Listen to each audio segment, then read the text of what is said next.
ನ್ಯೂಸ್ಗೆ ಸ್ವಾಗತ. ನಾನು ಅಮಲ್ಯ ಬಿಎಂ ಶೆಟ್ಟಿ. ಇದೀಗ ಮುಖ್ಯಾಂಶಗಳು.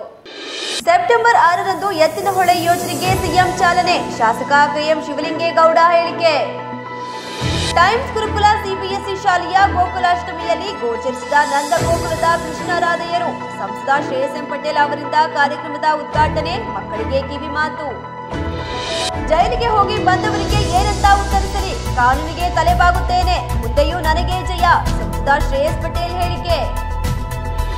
ಮತ್ತು ಅಕ್ರಮ ವಲಸಿಗರ ಸಂಖ್ಯೆ ಹೆಚ್ಚಳ ಎಂಬ ಶೀರ್ಷಿಕೆಯಲ್ಲಿ ಅಮೋಘ ವಾಹಿನಿ ಸುದ್ದಿ ಬಿತ್ತರಿಸಿದ ಹಿನ್ನೆಲೆಯಲ್ಲಿ ಎಚ್ಚೆತ್ತ ತಾಲೂಕಾಡಳಿತ ಮತ್ತು ಪೊಲೀಸ್ ಇಲಾಖೆ. ವಲಸಿಗರ ಆಧಾರ್ ಕಾರ್ಡ್ ಮತ್ತು ಮೂಲ ದಾಖಲೆ ಪರಿಶೀಲನೆ. ವಾರ್ತೆಗಳ ವಿವರ. ಎತ್ತಿನಹೊಳೆ ಯೋಜನೆಯ ಉದ್ಘಾಟನೆಯನ್ನು ಸೆಪ್ಟೆಂಬರ್ 6ರಂದು ಶುಕ್ರವಾರದಂದು ಮುಖ್ಯಮಂತ್ರಿ ಸಿದ್ದರಾಮಯ್ಯ ಮತ್ತು ಉಪಮುಖ್ಯಮಂತ್ರಿ ಅವರು ಚಾಲನೆ ನೀಡುತ್ತಿರುವುದಾಗಿ ಗೃಹ ಮಂಡಳಿ ನಿಗಮ ಅಧ್ಯಕ್ಷ ಕೆಎಂ ಶಿವಲಿಂಗೇಗೌಡ ತಿಳಿಸಿದರು. ಶಾಸಕ ಶಿವಲಿಂಗೇಗೌಡ ಸುದ್ದಿಗೋಷ್ಠಿಯಲ್ಲಿ ಮಾತನಾಡಿ, ಹೇಮಾವತಿ ಬಿಟ್ಟರೆ ಜಿಲ್ಲೆಯ ಪ್ರಮುಖ ಯೋಜನೆ ಎತ್ತಿನಹೊಳೆ ಆಗಿದ್ದು, ತುಮಕೂರು ಕೋಲಾರದವರಿಗೆ ನೀರು ಹರಿಸೋ ಯೋಜನೆ ಇದಾಗಿದೆ. 2014ರಲ್ಲಿ ಸಿದ್ದರಾಮಯ್ಯ ಅವರು ಈ ಯೋಜನೆಗೆ ಶಂಕುಸ್ಥಾಪನೆ ಮಾಡಿದರು. ಆಗ ಈ ಯೋಜನೆ ಜಾರಿ ಆಗುವುದಿಲ್ಲ ಎಂದು ಈ ಜಿಲ್ಲೆಯ ವಿರೋಧಿ ಬಣ ಹೇಳುತ್ತಾ ಬಂದಿತ್ತು. ಆದರೆ ಈಗ ಆ ಯೋಜನೆ ಫಲಪ್ರದ ಆಗಿದೆ. ಸೆಪ್ಟೆಂಬರ್ 6ರಂದು ಸಿಎಂ, ಡಿಸಿಎಂ, ಫಲಾನುಭವಿ ಭಾಗದ ಶಾಸಕರು ಭಾಗಿಯಾಗುತ್ತಾರೆ. ಒಂದೇ ಪಂಪ್ನಿಂದ ಹರಿಯುತ್ತಿರೋ ನೀರಿನಿಂದ ಈಗಾಗಲೇ ಹಲವು ಕೆರೆ ತುಂಬಿದೆ. ಇನ್ನು 4 ವಿಯರ್ಗಳಿಂದ ನೀರು ಹರಿಯೋ ಯೋಜನೆಗೆ ಚಾಲನೆ ಸಿಗಲಿದೆ. ಡಿಕೆ ಶಿವಕುಮಾರ್ ಅವರು ಬಂದ ಮೇಲೆ ಅಡೆತಡೆ ದೂರವಾಗಿ ಈ ಯೋಜನೆ ಯಶಸ್ವಿಯಾಗಿದೆ. ಇದು ಕಾಂಗ್ರೆಸ್ ಸರ್ಕಾರದ ಯೋಜನೆಯಾಗಿದ್ದು, ಸಮುದ್ರಕ್ಕೆ ಹೋಗುತ್ತಿದ್ದ ನೀರನ್ನು ತಿರುಗಿಸಿ ಹರಿಸಲಾಗುತ್ತಿದೆ. ಈ ಮಹತ್ತರ ಯೋಜನೆಯನ್ನು ಜನರಿಗೆ ಅರ್ಪಣೆ ಮಾಡಲು ಸಿಎಂ ಬರುತ್ತಿದ್ದಾರೆ. ಇದು ಕಾಂಗ್ರೆಸ್ ಸರ್ಕಾರದ ಭಗೀರಥ ಕೆಲಸ. ಈ ಯೋಜನೆಗಾಗಿ ಸಕಲೇಶಪುರದ ಜನ ತ್ಯಾಗ ಮಾಡಿದ್ದಾರೆ. ಈ ಜಿಲ್ಲೆಯ ಅಭಿವೃದ್ಧಿಯ ಪಥದಲ್ಲಿ ನಾವು ಎರಡನೇ ಒಂದು ಯೋಜನೆ ಹೇಮಾವತಿ ಯೋಜನೆಯನ್ನು ಬಿಟ್ರೆ ನಾವು ಈ ಜಿಲ್ಲೆನಲ್ಲಿ ಸಾಧಿಸಿರ್ತಕ್ಕಂಥದ್ದು ಎತ್ತಿನಹೊಳೆ ಯೋಜನೆ. ನಮ್ಮ ಜಿಲ್ಲೆಯಲ್ಲಿ ನೀರು ಹೋಗಿ ಸಮುದ್ರ ಸೇರ್ತಾ ಇದ್ದಂತ ನೀರನ್ನ ಭಗೀರಥರಂತೆ ಇವತ್ತು ಈ ಕಡೆ ತಿರುಗಿಸಿ ಇಲ್ಲಿಂದ ಹಿಡಿದು ನಾವು ತುಮಕೂರಿನವರೆಗೆ ಕೋಲಾರದವರೆಗೆ ನೀರನ್ನು ಕೊಡ್ತಕ್ಕಂಥ ಒಂದು ಮಹತ್ತರವಾದಂತ ಯೋಜನೆ. ಅದನ್ನ ಅಂದಿನ ಮುಖ್ಯಮಂತ್ರಿಗಳಾಗಿದ್ದಂತ ಸಿದ್ದರಾಮಣ್ಣ ಈ ಯೋಜನೆಗೆ ಶಂಕುಸ್ಥಾಪನೆಯನ್ನ ಚಿಕ್ಕಬಳ್ಳಾಪುರದಲ್ಲಿ ಹಾಕಿದ್ರು 2014ನೇ ಆಮೇಲೆ ಆ ಯೋಜನೆ ಫಲಪ್ರದ ಆಗಲ್ಲ. ಇದೊಂದು ಏನೋ ಒಂಥರ ಕೆಟ್ಟ ಪ್ರವೃತ್ತಿಯ ಭಾವನೆಗಳನ್ನ ಈ ಜಿಲ್ಲೆಯ ವಿರೋಧಿ ಬಣ, ಈ ಜಿಲ್ಲೆಯ ರಾಜಕೀಯದ ವಿರೋಧಿ ಬಣ ಸೃಷ್ಟಿ ಮಾಡಿಕೊಂಡು ಇಲ್ಲಿವರೆಗೆ ಬಂದ್ರು.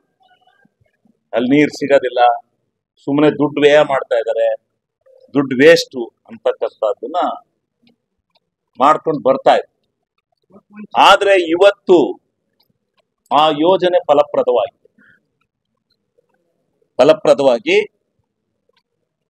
6ನೇ ತಾರೀಕು ಈ ರಾಜ್ಯದ ಮುಖ್ಯಮಂತ್ರಿಗಳು, ಉಪಮುಖ್ಯಮಂತ್ರಿಗಳು,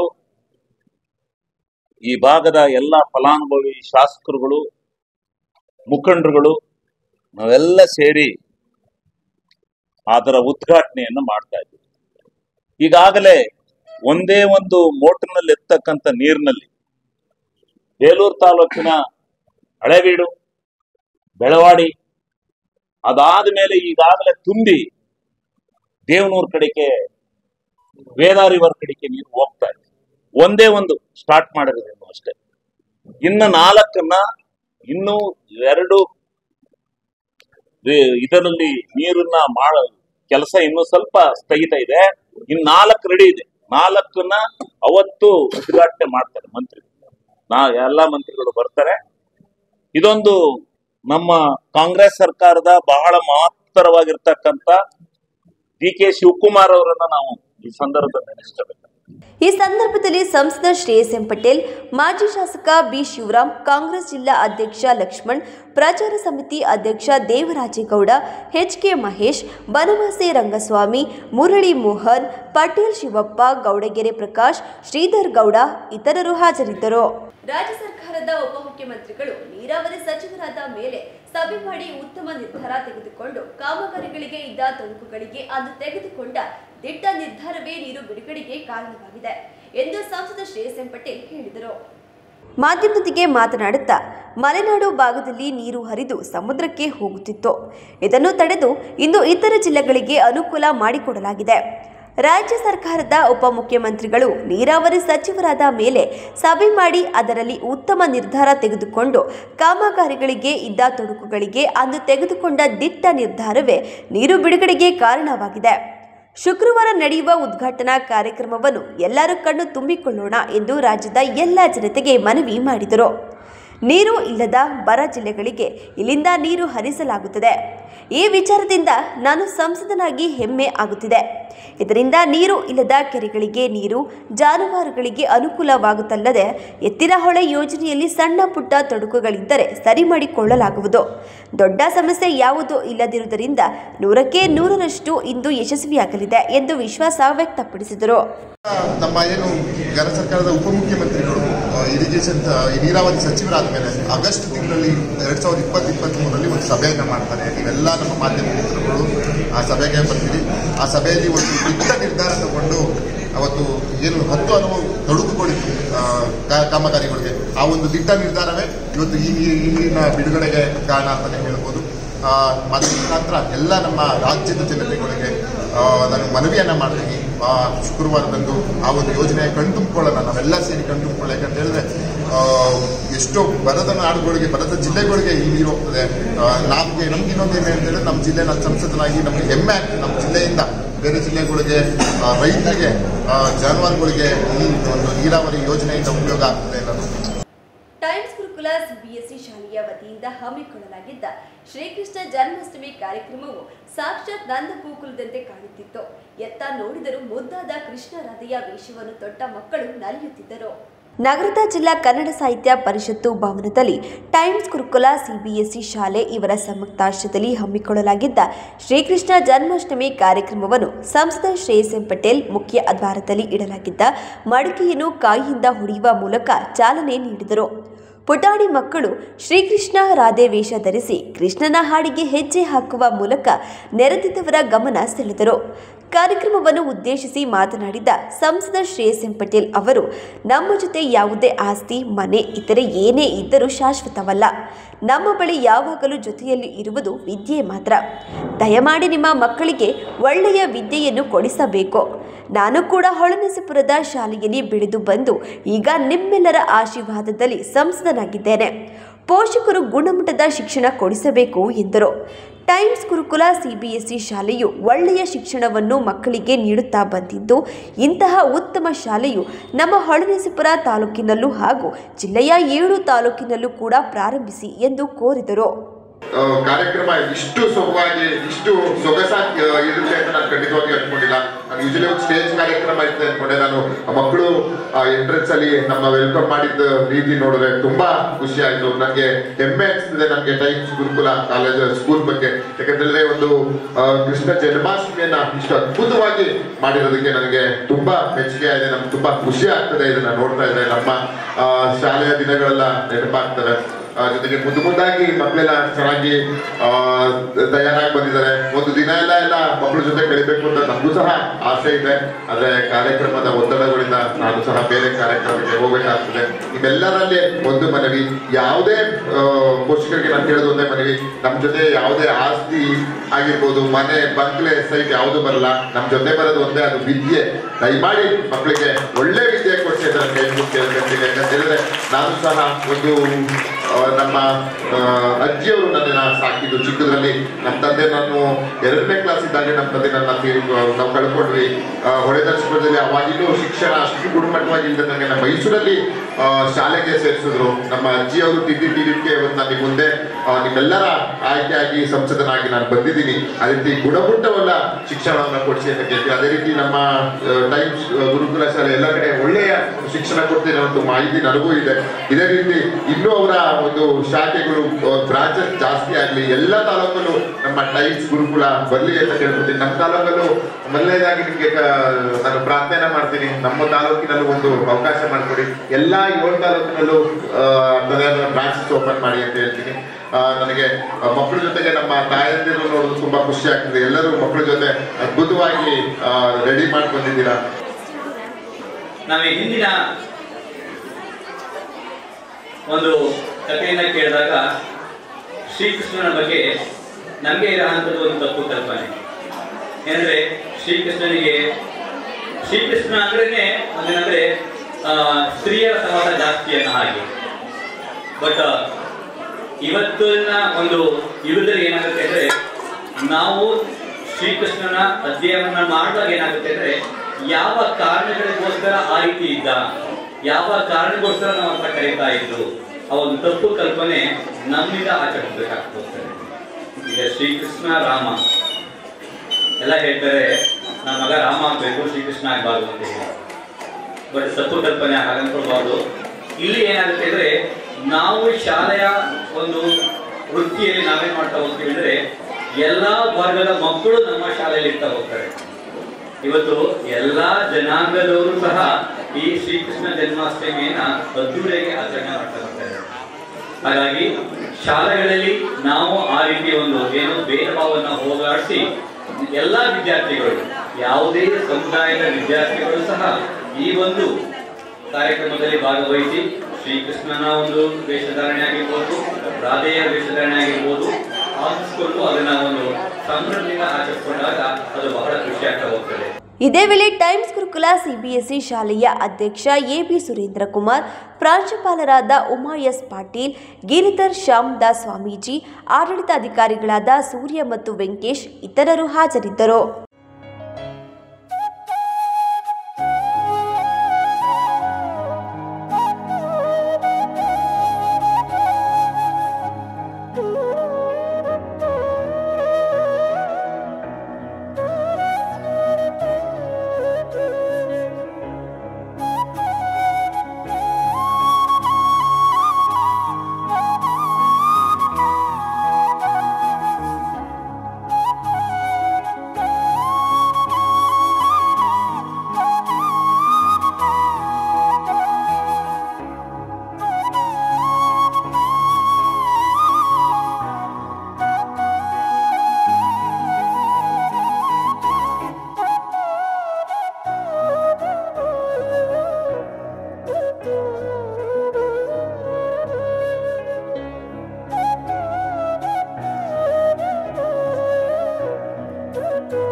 ಜೈಲಿಗೆ ಹೋಗಿ ಬಂದವರ ಪ್ರಶ್ನೆಗೆ ನಾನೇನು ಉತ್ತರ ಕೊಡಲಿ? ಸತ್ಯಕ್ಕೆ ತಲೆ ಬಾಗುತ್ತೇನೆ. ಮುಂದೆಯೂ ನಾನೇ ಎಂಪಿ, ನನಗೆ ಜಯ ಸಿಗುತ್ತದೆ ಎಂದು ಸಂಸದ ಶ್ರೇಯಸ್ ಪಟೇಲ್ ಹೇಳಿದರು. ಜೈಲ್ಗೆ ಹೋಗಿ ಬಂದಿರೋರ ಪ್ರಶ್ನೆಗೆ ನಾನು ಏನು ಉತ್ತರ ಕೊಡ್ಲಿ? ಜೈಲ್ಗೆ ಹೋಗಿ ಬಂದಿರೋರ ಪ್ರಶ್ನೆಗೆ ಏನು ಉತ್ತರ ಕೊಡ್ಲಿ? ಕಾನೂನು ಇದೆ, ಕಾನೂನಿಗೆ ನಾವೆಲ್ಲ ತಲೆ ಬಾಗಬೇಕಾಗ್ತದೆ. ನನಗೆ ಸಹ ಮೊನ್ನೆ ನೋಟಿಸ್ ಬಂದಿದೆ, ನಾನು ಲಾಯರ್ಗಳ ಹತ್ರ ಚರ್ಚೆ ಮಾಡ್ತೀನಿ, ಅದಕ್ಕೆ ಉತ್ತರ ಕೊಡ್ತೀನಿ. ಇನ್ನು ಕಾನೂನು ಇದೆ, ಕಾನೂನಿಗೆಲ್ಲ ತಲೆ ಬಾಗ್ತೀನಿ. ಸತ್ಯಕ್ಕೆ ಯಾವತ್ತಿದ್ದು ಜಯ ಸಿಗ್ತದೆ. ಎಂಪಿನೂ ನಾನೇ, ಮುಂದಕ್ಕೆ ಎಲ್ಲಾದ್ರೂ ಜಯ ನಂದು. ಅರಕಲಗೂಡು ತಾಲೂಕಿನಲ್ಲಿ ಅಕ್ರಮ ವಲಸಿಗರ ಸಂಖ್ಯೆ ಹೆಚ್ಚಳ ಎಂಬ ಶೀರ್ಷಿಕೆಯಲ್ಲಿ ಅಮೋಘ ವಾಹಿನಿ ಸುದ್ದಿ ಬಿತ್ತರಿಸಿದ ಹಿನ್ನೆಲೆಯಲ್ಲಿ ಎಚ್ಚೆತ್ತ ಜಿಲ್ಲಾಡಳಿತ ಮತ್ತು ಪೊಲೀಸ್ ಇಲಾಖೆ ವಲಸಿಗರ ಆಧಾರ್ ಕಾರ್ಡ್ ಮತ್ತು ಮೂಲ ದಾಖಲೆಯನ್ನು ಪರಿಶೀಲನೆ ನಡೆಸಿತು. ಅರಕಲಗೂಡು ತಾಲೂಕಿನಲ್ಲಿ ಕಳೆದ 3-4 ವರ್ಷಗಳಿಂದ ಕೂಲಿ ಕೆಲಸ ನೆಪದಲ್ಲಿ ಅಸ್ಸಾಂ ರಾಜ್ಯದ ಪ್ರಜೆಗಳು ಎಂದು ಕರ್ನಾಟಕ ರಾಜ್ಯ ಸೇರಿದಂತೆ ಇತರೆ ರಾಜ್ಯಕ್ಕೂ ಬಾಂಗ್ಲಾ ಪ್ರಜೆಗಳು ನಕಲಿ ಆಧಾರ್ ಕಾರ್ಡ್ ಮತ್ತು ನಕಲಿ ವೋಟರ್ ಐಡಿ ಕಾರ್ಡ್ ಸೃಷ್ಟಿಸಿಕೊಂಡು ರಾಜ್ಯದ ಹಲವೆಡೆ ಅಕ್ರಮವಾಗಿ ನೆಲೆಸುತ್ತಿರುವುದು ಕಂಡು ಬಂದಿದೆ. ಅಕ್ರಮವಾಗಿ ರಾಜ್ಯದಲ್ಲಿ ನೆಲೆಸುತ್ತಿರುವ ವಲಸಿಗರ ಮೂಲದ ದಾಖಲೆ ಪರಿಶೀಲಿಸಿದಾಗ ಎಲ್ಲ ದಾಖಲೆಗಳು ಕಂಪ್ಯೂಟರ್ನಲ್ಲಿ ನಕಲಿ ದಾಖಲೆ ಸೃಷ್ಟಿಸಿಕೊಂಡು ಅಕ್ರಮವಾಗಿ ರಾಜ್ಯಕ್ಕೆ ವಲಸೆ ಬಂದಿದ್ದಾರೆ ಎಂದು ತಿಳಿದು ಬಂದಿದೆ. ಅಸ್ಸಾಂ ಮೂಲದ ಪ್ರಜೆ ಎಂದು ಹೇಳುವ ವ್ಯಕ್ತಿ ಓರ್ವನ ಆಧಾರ್ ಕಾರ್ಡ್ ಆಂಧ್ರ ಪ್ರದೇಶದ ಭಾಷೆಯಲ್ಲಿ ಕಂಡುಬಂದರೆ ಅದೇ ವ್ಯಕ್ತಿಯ ವೋಟರ್ ಐಡಿ ಕಾರ್ಡ್ ಕಂಪ್ಯೂಟರ್ನಲ್ಲಿ ನಕಲಿ ಪ್ರಿಂಟಿಂಗ್ ತೆಗೆದುಕೊಂಡು ಬಂದಿರುವ ಸಂಶಯ ಬೆಳಕಿಗೆ ಬಂದಿದೆ. ಹೈದರಾಬಾದ್ ವಾಲಾ ಯಾಕೆ आपका नहीं ಇವರು ಅಸ್ಸಾಂ ಅವರು ಮತ್ತೆ ಹೈದರಾಬಾದ್ ಅಸ್ಸಾಂ ನಲ್ಲಿ ಇದ್ರು ಅವಾಗ ಆಧಾರ್ ಕಾರ್ಡ್ ಮಾಡ್ತಿರೋದು. ಇದೀಗ ಜಾಹೀರಾತು. ನಿಮ್ಮ ಚಿನ್ನವನ್ನ ಮಾರೋದಕ್ಕೆ ಯೋಚಿಸ್ತಾ ಇದ್ದೀರಾ? ಸಿಂಪಲ್. whitegold.moneyಗೆ ಭೇಟಿ ಮಾಡಿ ನಿಮ್ಮ ಚಿನ್ನವನ್ನ ಮಾರಿ ತಕ್ಷಣ ಹಣ ಪಡೆಯಿರಿ. ಬದುಕೋದು ಅಷ್ಟು ಸುಲಭ ಅಲ್ಲ. ಆದರೆ ಇವಳು 42 ವರ್ಷದಿಂದ ನನ್ನನ್ನು ಮಕ್ಕಳನ್ನ ಚೆನ್ನಾಗಿ ನೋಡ್ಕೊಂಡಿದ್ದಾಳೆ. ನಾನು ಅವಳಿಗೆ ಅದ್ದೂರಿ ಜೀವನ ಕೊಡೋಕ್ಕಾಗದೇ ಇದ್ರು ಊರಿನ ದೊಡ್ಡ ದೊಡ್ಡ ಡಾಕ್ಟರ್ಸ್ಗಳ ಹತ್ರ ಕರ್ಕೊಂಡೋದೆ. ಚಿನ್ನ ಮಾರ್ದೆ. ಅದು ಇವಳು ಜೀವನಕ್ಕಿಂತ ದೊಡ್ಡದಲ್ವಲ್ಲ. ವೈಟ್ ಗೋಲ್ಡ್ ಕೈ ಹಿಡಿದು ಗೌರವದಿಂದ ಮಾರ್ದೆ. ನೀವು ಕೂಡ ಒಂದ್ಸಲ whitegold.moneyನ ವಿಸಿಟ್ ಮಾಡಿ. And remember, when I turn my gold into money, ನಾನು ಕೂಡ ವೈಟ್ ಗೋಲ್ಡ್ ಅನ್ನೇ ಆಯ್ಕೆ ಮಾಡ್ತೀನಿ. ನೀವು ನಿಮ್ಮ ಚಿನ್ನವನ್ನು ಪ್ರಸ್ತುತ ದರದಲ್ಲಿ ಮಾರಾಟ ಮಾಡಬೇಕೇ? ನೀವು ನಿಮ್ಮ ಗಿರವಿ ಇಟ್ಟಿರುವ ಚಿನ್ನವನ್ನು ಬಿಡಿಸಲು ಹಣ ಬೇಕೇ? ಹಿಂದೆ ಕರೆ ಮಾಡಿ ಸ್ಕಂದ ಗೋಲ್ಡ್ ಕಂಪನಿ 7996089960.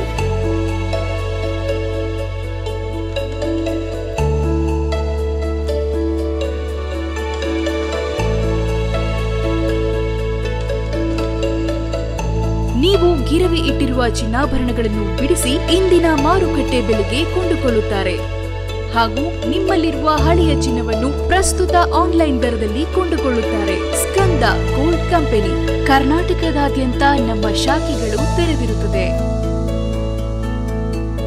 ಸ್ಕಂದ gold company city bus stand ಹತ್ತಿರ, ಎವಿಕೆ ಕಾಲೇಜ್ ರಸ್ತೆ, ಇಂಡಿಯನ್ ಬ್ಯಾಂಕ್ ಪಕ್ಕ, ಹಾಸನ. ಹಿಂದೆ ಕರೆ ಮಾಡಿ 7996089960.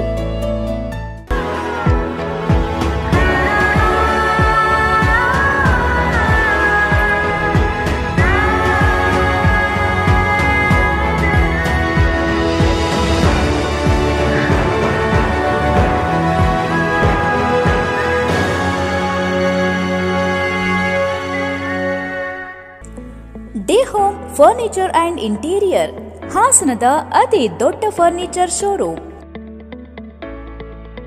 ನಿಮ್ಮ ಕನಸಿನ ಮನೆಯ ಅಂದವನ್ನ ಹೆಚ್ಚಿಸಲು ಹಾಗೂ ಆರಾಮದಾಯಕ ಪೀಠೋಪಕರಣಗಳು ಉತ್ಕೃಷ್ಟ ಗುಣಮಟ್ಟದಲ್ಲಿ ಲಭ್ಯ. ವಿವಿಧ ವಿನ್ಯಾಸದ ಡೈನಿಂಗ್ ಟೇಬಲ್ಗಳು, ಮ್ಯಾಟ್ರೆಸ್ಗಳು, corner sofa, recliner sofa, wooden sofa, ಹಲವು ಮಾದರಿಯ ಕಾಟ್ಗಳು, ವಾರ್ಡ್ರೋಬ್ಗಳು, ಡ್ರೆಸ್ಸಿಂಗ್ ಟೇಬಲ್ಗಳು, ಇನ್ನು ಹಲವಾರು ವೆರೈಟಿಯ ಫರ್ನಿಚರ್ಗಳು ದೊರೆಯುತ್ತವೆ. ಭೇಟಿ ಕೊಡಿ D home furniture and interior, opposite district stadium, Salagame road, Hassan.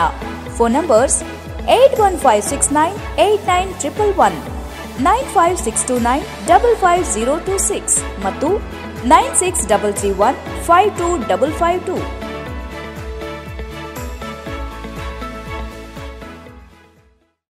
Kalyana Mantapa 12 ವಸಂತಗಳನ್ನ ಪೂರೈಸಿ 13ನೇ ವರ್ಷಕ್ಕೆ ಪಾದಾರ್ಪಣೆ ಮಾಡುತ್ತಿರುವ ಗೋಮತಿ ಕಲ್ಯಾಣ ಮಂಟಪವನ್ನ ಹೊಚ್ಚ ಹೊಸ ರೂಪದಲ್ಲಿ ನಿಮ್ಮ ಮುಂದೆ ಪ್ರಸ್ತುತಪಡಿಸುತ್ತಿದ್ದೇವೆ.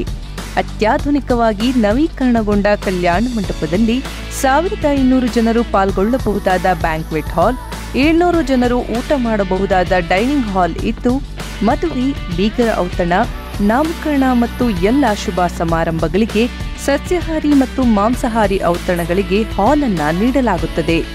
4 ಎಕರೆಗೂ ಅಧಿಕ ಜಾಗದಲ್ಲಿ ವಾಹನಗಳಿಗೆ ಉತ್ತಮವಾದ ಪಾರ್ಕಿಂಗ್ ವ್ಯವಸ್ಥೆ ಸಹ ಲಭ್ಯವಿದೆ.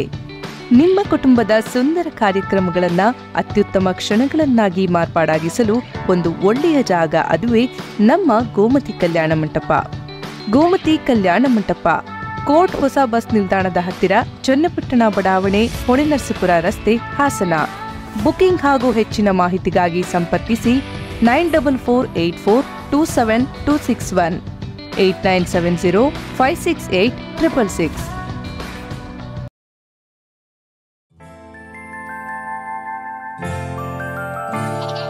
ನಗುವಿರಲಿ ಮನೆಯಲ್ಲಿ, ಮಗುವಿರಲಿ ಮಡಿಲಲ್ಲಿ, ತುಂಬಿರಲಿ ಸಂತಸ ಎಲ್ಲೆಲ್ಲೂ, ಹರಡುತ್ತಿರಿ ಸಂತಸ ಮನ ಮನೆಯಲ್ಲಿ ಸಂತಸ. ನಗುವಿರಲಿ ಮನೆಯಲ್ಲಿ, ಮಗುವಿರಲಿ ಮಡಿಲಲ್ಲಿ, ತುಂಬಿರಲಿ ಸಂತಸ ಎಲ್ಲೆಲ್ಲೂ ಸಂತಸ.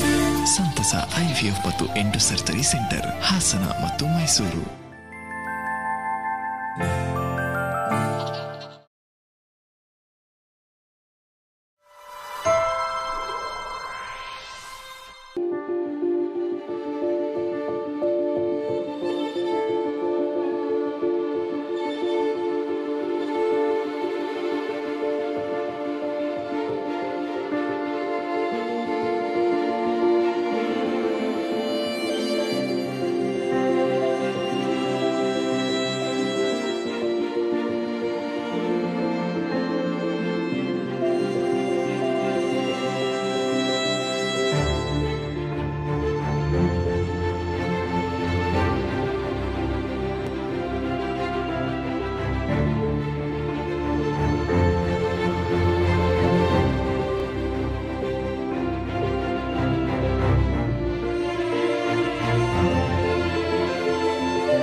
ಬಿಕ್ಕೋಡು ವಸತಿ ನಿಲಯದಲ್ಲಿ ಧೂಮಪಾನ ಪ್ರಕರಣಕ್ಕೆ ಸಂಬಂಧಿಸಿದಂತೆ ಕೂಡಲೇ ಸಮಾಜ ಕಲ್ಯಾಣ ಇಲಾಖೆ ಅಧಿಕಾರಿಯನ್ನು ವರ್ಗಾವಣೆ ಮಾಡಬೇಕೆಂದು ಆಗ್ರಹಿಸಿ ಮಾನವ ಹಕ್ಕುಗಳ ಒಕ್ಕೂಟದ ಸದಸ್ಯರು ಸಮಾಜ ಕಲ್ಯಾಣ ಇಲಾಖೆಯ ಕಚೇರಿ ಮುಂಭಾಗದಲ್ಲಿ ಪ್ರತಿಭಟನೆ ನಡೆಸಿದರು.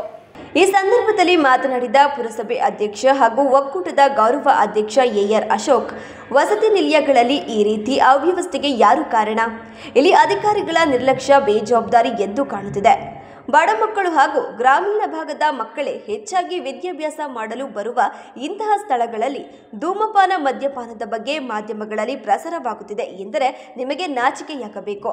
ಇಲ್ಲಿ ಸಮಾಜ ಕಲ್ಯಾಣ ಇಲಾಖೆ ಅಧಿಕಾರಿಗಳಿಗೆ ನಿಮಗೆ ಸರ್ಕಾರ ವಾಹನದ ಜೊತೆ ಎಲ್ಲ ರೀತಿಯ ಸೌಲಭ್ಯವನ್ನು ಕೊಟ್ಟಿರುವುದು ವಿದ್ಯಾರ್ಥಿಗಳ ಹಾಗೂ ಹಾಸ್ಟೆಲ್ಗಳನ್ನು ಗಮನಿಸಲು. ಆದರೆ ಹಗರಣಗಳು ಇಷ್ಟೆಲ್ಲ ಬೆಳಕಿಗೆ ಬಂದರೂ ಜಾಣ ಮೌನ ವಹಿಸುತ್ತಿರುವುದು ಏಕೆ? ಸಮಾಜ ಕಲ್ಯಾಣ ಇಲಾಖೆ ಸಚಿವರಿಗೆ ಹಾಗೂ ಜಿಲ್ಲಾಧಿಕಾರಿಗಳಿಗೆ ಇವರ ವಿರುದ್ಧ ಕ್ರಮ ಕೈಗೊಳ್ಳಲು ಮನವಿ ಮಾಡಲಾಗುವುದು ಎಂದರು. ಬಿಕ್ಕೋಡ್ ಹಾಸ್ಟೆಲ್ನಲ್ಲಿ ಗಾಂಜಾ ಸೇವನೆಯ ಬಗ್ಗೆ ಏನು ಹೋದವಾರ 2 ದಿನದ ಹಿಂದೆ ಪ್ರಸಾರ ಆಗಿತ್ತು. ಆ ವಿಚಾರವಾಗಿ ನಾವು ಮಾನವ ಹಕ್ಕು ಹೋರಾಟದ ಸಮಿತಿಯ ವತಿಯಿಂದ ಸಮಾಜ ಕಲ್ಯಾಣ ಇಲಾಖೆಯ ಅಧಿಕಾರಿಗಳನ್ನು ನಾವು ಮಾತನಾಡಿಸಿ ಅವರಿಗೆ ಬುದ್ಧಿ ಹೇಳಿ ಮತ್ತು ಅವರಿಂದ ವಿಚಾರ ವಿನಿಮಯವನ್ನು ತಿಳಿದುಕೊಳ್ಳೋಕ್ಕೆ ನಾವೆಲ್ಲ ಇವತ್ತು ಇಲಾಖೆಯ ಮುಂದೆ ನಿಂತು ಬಂದು ಮಾತನಾಡ್ತಿದ್ದೇವೆ. ಈ ಒಂದು ಸಮಸ್ಯೆ ಗಾಂಜಾ ಕೇಸಿಂದ ಬರಬೇಕು ಅಂತ ಅಂದರೆ ಅಧಿಕಾರಿಗಳ ನಿರ್ಲಕ್ಷ್ಯ ಮೊದಲು, ಬೇಜವಾಬ್ದಾರಿ. ಇವರು ವೆಹಿಕಲ್ ಕೊಟ್ಟಿರೋದು ಇವರು ಎಲ್ಲ ಹಾಸ್ಟೆಲ್ಗಳಿಗೆ ಸುತ್ತಿ ಅಲ್ಲಿನ ಮಾಹಿತಿಗಳನ್ನ ತರಿಸ್ಕೊಂಡು ಮಕ್ಕಳು ಹೇಗೆ ಅಲ್ಲಿ ಇದ್ದಾರೆ, ಒಳ್ಳೆ ಊಟ ಕೊಡ್ತಾ ಇದ್ದಾರಾ, ಯಾವ ರೀತಿ ಬದುಕ್ತಾ ಇದ್ದಾರೆ, ಯಾವ ರೀತಿ ಇವರು ಕರ್ತವ್ಯದಲ್ಲಿದ್ದಾರಾ ಇಲ್ವಾ ಅಂತ ತಿಳ್ಕೊಳ್ಳೋದಕ್ಕೆ ಅಧಿಕಾರಿಗಳಿಗೆ ವೆಹಿಕಲ್ ಕೊಟ್ಟಿರ್ತಾರೆ. ಅವರಿಗೆ ಗೌರ್ಮೆಂಟ್ ಸಂಬಳನೂ ಸಹ ಕೊಡ್ತಾ ಇರುತ್ತೆ. ಇವರು ತಿಂಗಳಿಗೊಂದ್ಸಲ 3 ತಿಂಗಳಿಗೊಂದ್ಸಲ ಹೋಗ್ಬಿಟ್ಟು ಚೆಕ್ ಮಾಡೋಕ್ಕೆ ಹೋಗೋದು, ಚೆಕ್ ಮಾಡೋಕ್ಕೆ ಹೋಗೋ ದಿನ ಮಾತ್ರ ಹಾಸ್ಟೆಲ್ನಲ್ಲಿ ಸ್ವಚ್ಛತೆ ಆಗಿರೋದು, ಇವ್ರು ಬಂದಮೇಲೆ ಮತ್ತೆ ಅದೇ ರೀತಿ ನಡೀತಾ ಇರೋದು. ಮಾನ್ಯ ಶಾಸಕರು ಇದನ್ನು ಗಮನ ಹರಿಸಬೇಕು. ಹಾಗೆ ಸರ್ಕಾರದ ವತಿಯಿಂದನೂ ನಾವು ಇದನ್ನು ಗಣನೆಗೆ ತಗೊಳ್ಳೋಕ್ಕೆ ಸರ್ಕಾರಕ್ಕೂ ಸಹ ಲೆಟ್ರು ಬರಿತೀವಿ. ಇದನ್ನು ಗಣನೆಗೆ ತಗೊಂಡು ಒಳ್ಳೆ ರೀತಿಯಲ್ಲಿ ಇವರು ಮಕ್ಕಳನ್ನ ನಡೆಸ್ಕೊಂಡು ಹೋದರೆ ಇವರಿಗೆ ಒಂದು ಎಕ್ಸ್ಕ್ಯೂಸು ಇಲ್ಲ ಅಂತ ಅಂದರೆ ಇವ್ರ ಮೇಲೆ ಕಠಿಣವಾದ ಕ್ರಮವನ್ನು ಕೈಗೊಳ್ಳೋದಕ್ಕೆ ನಿರ್ದೇಶಕರ ಹತ್ರಲ್ಲೂ ಸಹ ನಾವು ಸರ್ಕಾರದ ಲೆವೆಲಲ್ಲಿ ಹೋಗಿ ಮಾತುಕತೆ ಮಾಡಿ ಅವ್ರನ್ನ ಸಸ್ಪೆಂಡ್ ಮಾಡಿಸೋವರೆಗೂ ನಾವು ಬಿಡಲ್ಲ. ನಮ್ಮ ಮಾನವ ಹಕ್ಕುಗಳ ಆಯೋಗದ ಜಿಲ್ಲಾಧ್ಯಕ್ಷ ನಿಂಗರಾಜು ಮಾತನಾಡಿ, ಬಡ ಮಕ್ಕಳ ವಿರುದ್ಧ ಚೆಲ್ಲಾಟವಾಡುತ್ತಿರುವವರ ಮೇಲೆ ಮುಲಾಜಿಲ್ಲದೆ ಅವರ ಮೇಲೆ ಶಾಸಕರು ಕ್ರಮ ಕೈಗೊಳ್ಳಬೇಕು. ಈ ಹಿಂದೆ ಕೆಡಿಪಿ ಸದಸ್ಯರು ಸಮಾಜ ಕಲ್ಯಾಣ ಇಲಾಖೆಯಲ್ಲಿ ಭಾರಿ ಭ್ರಷ್ಟಾಚಾರವಾಗುತ್ತಿರುವ ಬಗ್ಗೆ ಮಾಹಿತಿ ನೀಡಿದರೂ ಸಹ ಇದರ ಬಗ್ಗೆ ಗಮನ ಹರಿಸಿಲ್ಲ. ಹಾಸ್ಟೆಲ್ಗಳಿಗೆ ಯಾವ ರೀತಿ ಬೀಡಿ ಸಿಗರೆಟ್ ಬರುತ್ತದೆ ಎಂದು ಗಮನ ಹರಿಸದೆ ನಿರ್ಲಕ್ಷ್ಯ ತೋರಿದ್ದಾರೆ. ಅಲ್ಲದೆ 3 ದಿನಗಳ ಹಿಂದೆ ಆಗಿರುವ ಪ್ರಕರಣವನ್ನು 1 ವರ್ಷದ ಹಳೆಯದು ಎಂದು ಪ್ರಕರಣ ಮುಚ್ಚಿ ಹಾಕುವ ಹುನ್ನಾರ ನಡೆಯುತ್ತಿದ್ದು, ಕೂಡಲೇ ವಾರ್ಡನ್ ಹಾಗೂ ಅಡುಗೆ ಸಿಬ್ಬಂದಿಗಳನ್ನು ಅಮಾನತು ಮಾಡಿದ್ದು, ಅದರಂತೆ ಸಮಾಜ ಕಲ್ಯಾಣ ಇಲಾಖೆ ಅಧಿಕಾರಿಗಳನ್ನು ಅಮಾನತು ಮಾಡಬೇಕೆಂದು ಆಗ್ರಹಿಸಿದರು. ವಿದ್ಯಾರ್ಥಿಗಳ ಜೊತೆ ಸಮಾಜ ಕಲ್ಯಾಣ ಇಲಾಖೆ ಚೆಲ್ಲಾಟ ಆಡ್ತಾ ಇದ್ದಾರೆ. ಮೊನ್ನೆ 1 ವಾರದಲ್ಲಿ ಕೆಡಿಪಿ ಸದಸ್ಯರಾದಂಥ ಎಲ್ಲ ಕೆಡಿಪಿ ಸದಸ್ಯರುಗಳು ಸಮಾಜ ಕಲ್ಯಾಣ ಇಲಾಖೆಯಲ್ಲಿ ಹಾಸ್ಟೆಲ್ಗಳಲ್ಲಿ ಭ್ರಷ್ಟಾಚಾರ ನಡೀತಾ ಇದೆ, ಅಧಿಕಾರಿಗಳು ವಾರ್ಡನ್ ಹತ್ರ ಕಮಿಷನ್ ದಂಧೆ ಮಾತಾಡ್ಕೊಂಡು ಯಾವುದೇ ರೀತಿ ಕ್ರಮ ಕೈಗೊಳ್ತಾ ಇಲ್ಲ ಅಂತ ಆಗ್ರಹ ಮಾಡಿದರು. ಆದರೂ ಆಗ್ರಹ ಮಾಡಿದ್ರೂ ಈ ಸಮಾಜ ಕಲ್ಯಾಣ ಇಲಾಖೆಯ ನಮ್ಮ ನಿರ್ದೇಶಕರಾದಂಥ ಅಧಿಕಾರಿಗಳಾದಂಥ ರಮೇಶ್ ಅವರು ಅಸಾಢ್ಯ ತೋರಿಸಿ ಮಕ್ಕಳ ಜೊತೆ. ಈ ಸಂದರ್ಭದಲ್ಲಿ ತಾಲೂಕು ಅಧ್ಯಕ್ಷ ಅರುಣ್ ಕುಮಾರ್, ಒಕ್ಕೂಟದ ಸದಸ್ಯರಾದ ಶಂಕರ್, ವೆಂಕಟೇಶ್, ರತ್ನಾಕರ್, ಲಕ್ಷ್ಮೀನಾರಾಯಣ್, ಕಾಸಿಂ, ಹರೀಶ್, ರವೀಂದ್ರನಾಥ್, ಧನಂಜಯ್, ಮುನಿ, ಬಿಜೆಪಿ ನಗರಾಧ್ಯಕ್ಷ ವಿನಯ್ ಸೇರಿದಂತೆ ಇತರರು ಹಾಜರಿದ್ದರು.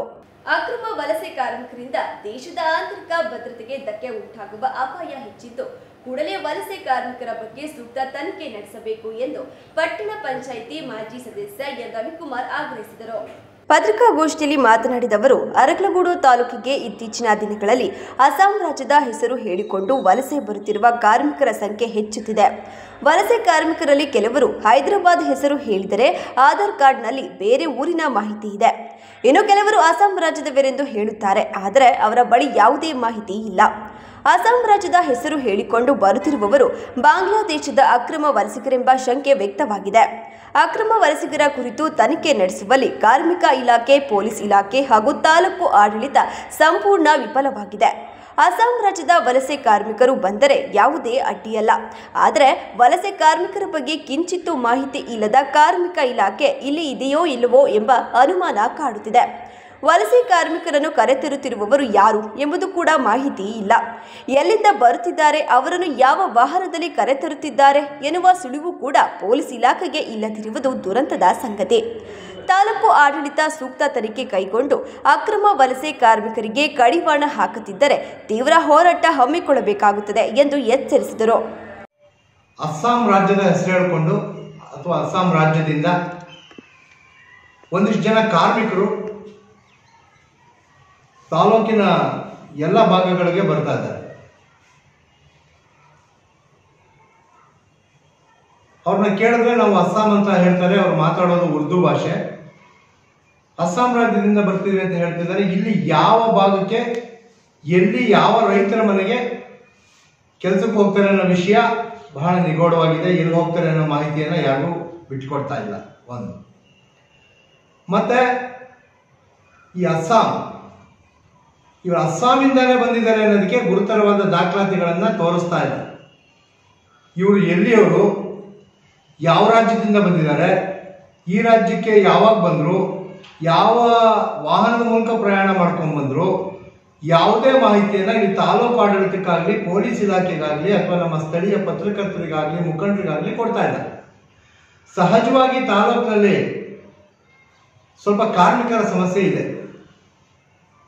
ನಮ್ಮ ಭಾಗ, ನಮ್ಮ ಕೊಡಗಿನ ಭಾಗದಲ್ಲಿ ಕಾರ್ಮಿಕರ ಸಮಸ್ಯೆ ಇದೆ. ಅದನ್ನೇ ಒಂದು ಬಂಡವಾಳ ಮಾಡಿಕೊಂಡು ಯಾರು ಕೆಲಸಕ್ಕೆ ಅಗತ್ಯತೆ ಇದೆ ಅಂತ ಜಾಗಕ್ಕೆ ಹೋಗ್ತಿದ್ದಾರೆ. ಅದರಲ್ಲೇನಂತ ಅವರು ಕೆಲಸ ಮಾಡಿ ಅವರು ಕೂಲಿ ತಗೊಳ್ಳೋದ್ರಲ್ಲಿ ಮತ್ತೆ ಅವ್ರ ಕೆಲಸಕ್ಕೆ ಕರ್ಕೊಳ್ಳೋದ್ರಲ್ಲಿ ಯಾವುದೇ ಅಭ್ಯಂತರ ಇಲ್ಲ. ಆದರೆ ಸಮಸ್ಯೆ ಉಂಟಾಗ್ತಿರೋದು ಈ ವ್ಯಕ್ತಿಗಳು ಯಾರು, ಇವರು ಯಾವ ರಾಜ್ಯದವರು, ಅಥವಾ ನಮ್ಮ ದೇಶದ ಒಂದು ಭಾಗವಾದ ಅಸ್ಸಾಂ ರಾಜ್ಯದವರ, ಅಥವಾ ಇತರ ಭಾಗದ ರಾಜ್ಯದವರ, ಇಲ್ಲ ಇವರು ವಿದೇಶಿಗರ, ಇವರು ಪಕ್ಕದ ಯಾವುದೋ ಒಂದು ರಾಷ್ಟ್ರದಿಂದ ಬರ್ತಾ ಇದ್ದಾರೋ, ನಮ್ಮದೇ ದೇಶದ ಇನ್ನೊಂದು ರಾಜ್ಯದವರು ಅನ್ನೋದ್ರ ಬಗ್ಗೆ ಸ್ಪಷ್ಟನೆ ಬೇಕಾಗಿದೆ.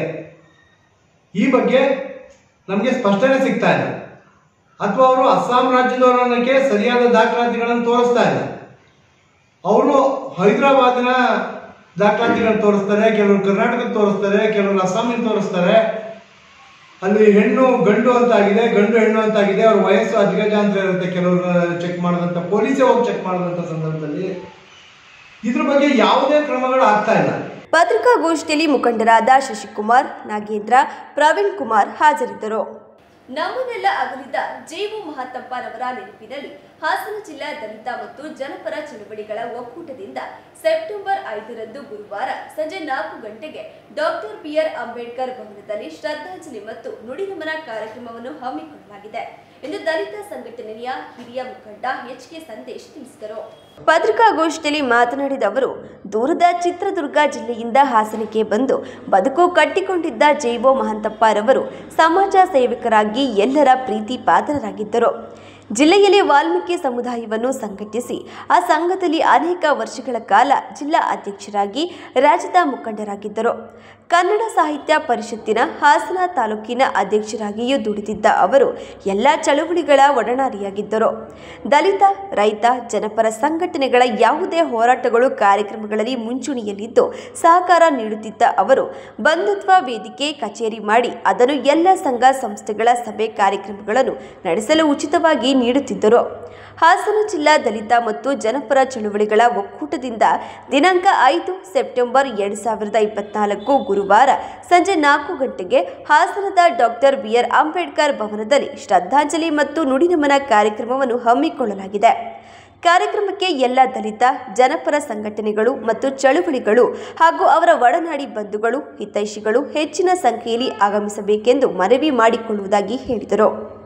ಜೀವ ಮಹಾಂತಪ್ಪನವರು ನಮ್ಮೊಟ್ಟಿಗೆ ಸುಮಾರು ದಲಿತ ಸಂಘರ್ಷ ಸಮಿತಿ ಒಟ್ಟಿಗೆ ಸುಮಾರು 25-30 ವರ್ಷಗಳ ಕಾಲ ಒಡನಾಟವನ್ನು ಹೊಂದಿದ್ದರು. ಅವರು ಚಿತ್ರದುರ್ಗ ಜಗಳೂರು ತಾಲೂಕು ಚಿತ್ರದುರ್ಗ ಜಿಲ್ಲೆಯವರಾದರೂ ಕೂಡ ಅವರ ಕರ್ಮಭೂಮಿ ಹಾಸನ ಜಿಲ್ಲೆ ಆಗಿತ್ತು.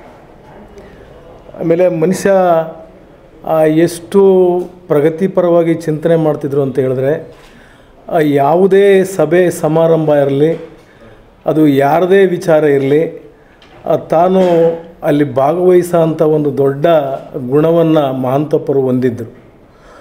ಮನುಷ್ಯನಿಗೆ ಸತ್ತಾಗ ಹೊಗಳೋದು ಜಾಸ್ತಿ, ಆಮೇಲೆ ಸುಮ್ಮನೆ ಅವ್ರನ್ನ ದೇವ್ರು ಮಾಡೋದು ಜಾಸ್ತಿ ಸಮಾಜ. ಆದರೆ ಅವರ ನಡೆ ಮತ್ತು ನುಡಿನಲ್ಲಿ ತುಂಬ ಹತ್ತಿರವಾದ ಸಂಬಂಧವನ್ನು ಹೊಂದಿದ್ರು ಅಂತ ನಾವು ಅನೇಕ ಪ್ರಕರಣಗಳಲ್ಲಿ ಗಮನಿಸಿದ್ದೀವಿ.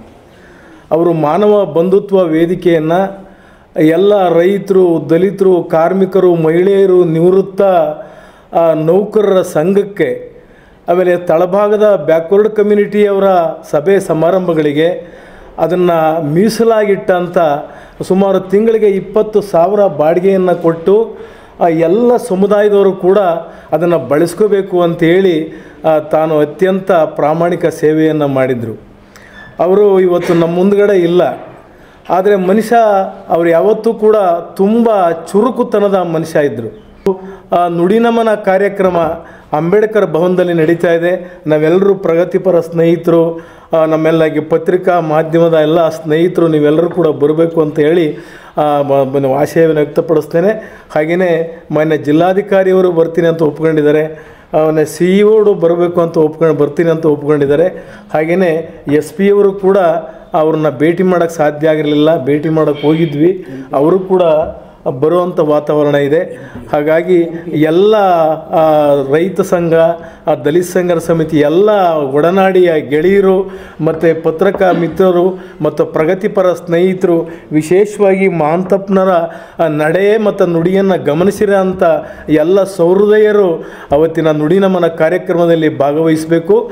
ಪತ್ರಿಕಾಗೋಷ್ಠಿಯಲ್ಲಿ ಸಿಪಿಐ ಜಿಲ್ಲಾ ಕಾರ್ಯದರ್ಶಿ ಧರ್ಮೇಶ್, ಕರ್ನಾಟಕ ದಲಿತ ಸಂಘರ್ಷ ಸಮಿತಿ ರಾಜ್ಯ ಸಂಚಾಲಕ ಎಂ ಸೋಮಶೇಖರ್, ಮಾದಿಗ ದಂಡೋರ ಜಿಲ್ಲಾಧ್ಯಕ್ಷ TR ವಿಜಯಕುಮಾರ್, DYFI ಜಿಲ್ಲಾ ಕಾರ್ಯದರ್ಶಿ MJ ಪೃಥ್ವಿ, ಜಿಲ್ಲಾ ವಾಲ್ಮೀಕಿ ಸಂಘದ ಮುಖಂಡ ಮಧು ನಾಯಕ್ ಉಪಸ್ಥಿತರಿದ್ದರು.